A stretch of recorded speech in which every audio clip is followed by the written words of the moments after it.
Some of the worst violence in months racked Syria on Monday, with residents of southern Damascus fleeing heavy shelling, several smaller towns shattered by air attacks, and at least 2 car bombs.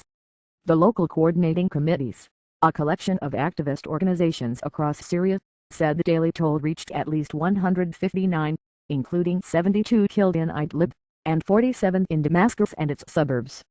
People in Damascus, the capital, said the fighting was the fiercest they could remember since July, with thousands of people having fled as a Palestinian faction that supports the Assad government skirmish with government opponents in 3 southern neighborhoods.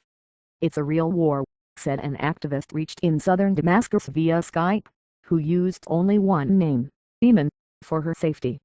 "Explosions, bombing and gunfire, and of course the helicopters, which have become part of the sky in Damascus now, like birds," she said.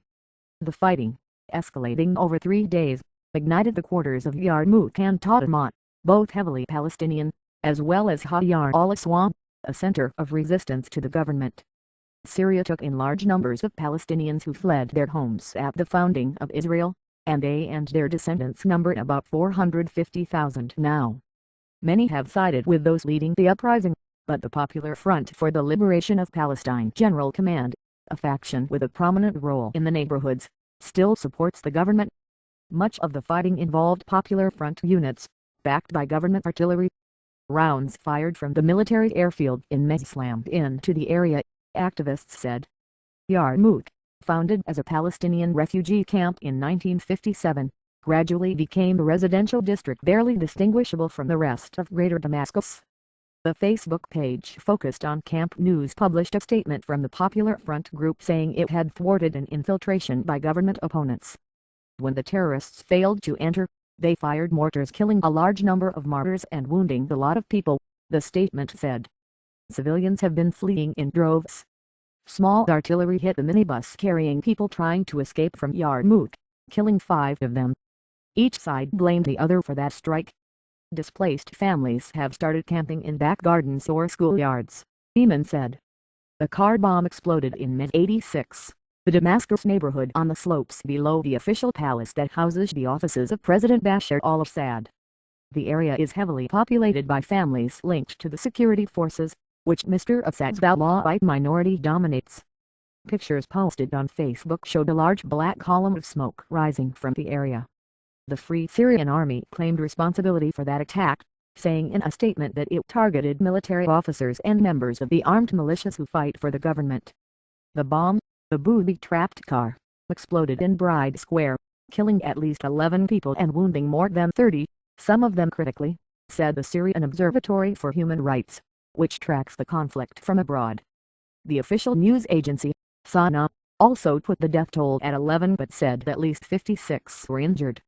The explosion ignited other cars and caused widespread destruction, it said. Accounts differed more sharply on another car bombing, outside the government-owned rural development center near Hama. The rebels and activists reported that dozens of soldiers were killed. The government said just 2 civilians had died. The Syrian Observatory said that Jabhat al-Nusra, known as a jihadist organization, and other rebel groups in the region collaborated to explode a car bomb at a government checkpoint in a village near Hama, killing at least 50 soldiers. If true, that would make it one of the single deadliest anti-government attacks since the uprising started in March 2011. The accounts from the observatory and rebel groups stated that the military had taken over the development center to house military units. Checkpoints in rural areas often serve as rudimentary bases for the government, with large numbers of men and equipment. They targeted one of the biggest checkpoints in the region, said Ahmed Adown, a member of the Free Syrian Army in the Hama suburbs who was reached by Skype. It's a big building where the regime forces were headquartered. Mr. Adown said he was about 20 miles from the site, the village of Zira. He said the bomb caused extensive casualties and other damage. The Sana account said a suicide bomber in a vehicle killed 2 civilians and wounded 10 others. The government routinely refers to rebels as terrorists and has repeatedly singled out the Jabhat group as a terrorist organization. In its daily roundup of violence around the country, Sana also said that government forces clashed with terrorists in the eastern city of Deir al-Zur, and in Aleppo, in the north. Activist organizations reported a number of airstrikes around the country, with the toll particularly high in the northern towns of Haram and Kafr Nadil, both near Idlib. Kafr Nadil has gained the reputation throughout the conflict for its savvy demonstrations. For instance, villagers often carry signs in English to attract international support. But the mood was starkly different on Monday, with local activists saying that a government airstrike had killed at least 17 people and that more were buried under the rubble. Video accounts cannot be independently confirmed, but 3 videos posted on Monday from Kafr Nadil all had similar scenes and the same people seen mourning over corpses covered with bloody blankets and tarpaulins. "They're gone. They're gone," shouted one middle-aged man with white hair, seemingly distraught over the death of his 2 sons. "Where is Walid? Where is he? I just want my kids, my 2 kids. They are waiting for their mother to come." One extremely graphic video posted from Kafr Nadil, near Idlib, shows bloodied victims dumped into a truck in the aftermath of what was described as an aerial assault. The shot of the main street shows flames leaping from vehicles and residents running around in panic. At the United Nations on Monday, the top relief official said the organization's aid effort in Syria is very dangerous and very difficult.